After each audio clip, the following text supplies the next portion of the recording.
So I started poking around the history of nutrition studies. Let me show you some stuff.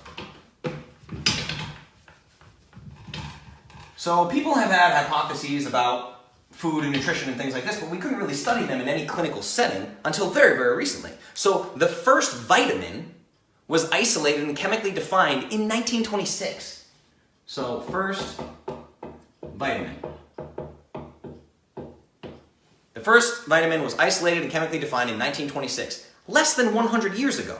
Now, the research on the role of nutrition in chronic disease, literally everything that Clovis is and everything that I talk about every single week, all of the research on the role of nutrition in chronic disease is only about 3 decades old.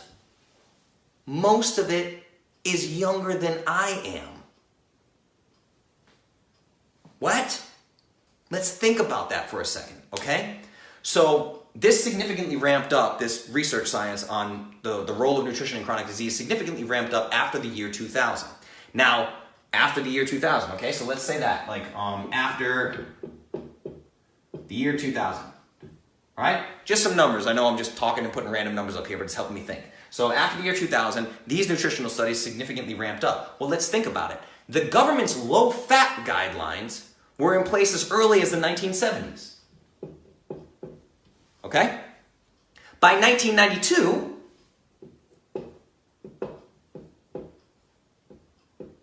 we had the food pyramid. The food pyramid being taught in all public schools. 1992 was when the food pyramid really ran crazy, right? So let's stop and think about this. My grandparents, when they were little kids, drank Coca-Cola.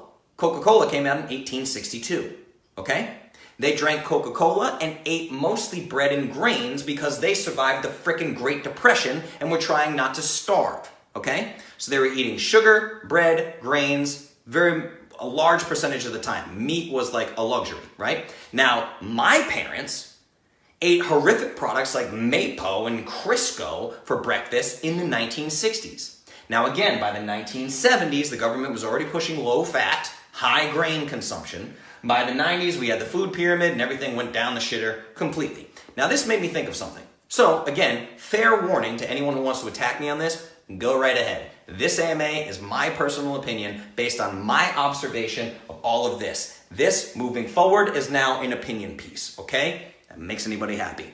So, if we can all agree that the standard American diet, anybody worth their weight in the nutrition space, a health person of any kind, right, is going to say food pyramid bad, right?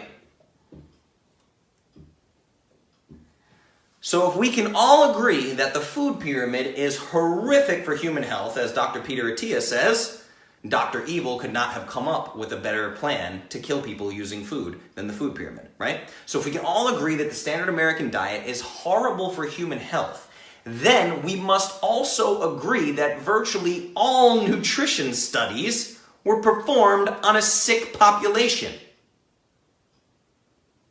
Nutrition studies examining the role of nutrition in chronic disease are just about 30 years old. Food pyramid's been there the whole frickin' time. The food pyramid has been the norm throughout all. Are you guys seeing the puzzle pieces that I'm putting together here? Like, the food pyramid has literally been preached to us for just about as long as we've been doing high-tech, modern nutrition studies, okay? So when we think about it, with dietary advice of over 60% of calories coming from carbohydrates, we're dealing with an entire population of people who are metabolically inflexible. So if we all agree that the standard American diet is horrible for human health, then we must also agree that virtually all nutrition studies were performed on a sick population.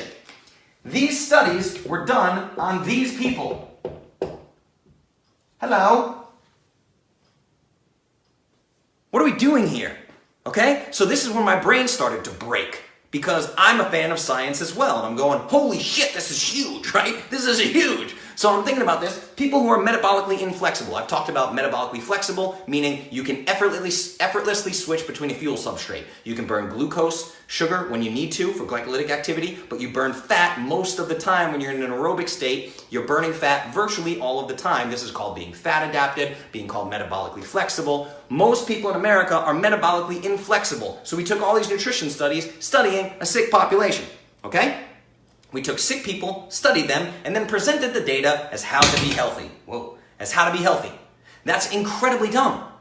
So how does the academic community respond to this? Well, they find guys like me, they find guys like Dave Asprey, they find guys like Josh Axe, they find guys like Gary Taubes, they find anybody who says, guys, this is really bad. Can we do you think maybe we could look at this from another angle? Like, hey guys, there's a lot of holes in this story. There's a lot of people who are sick and dying.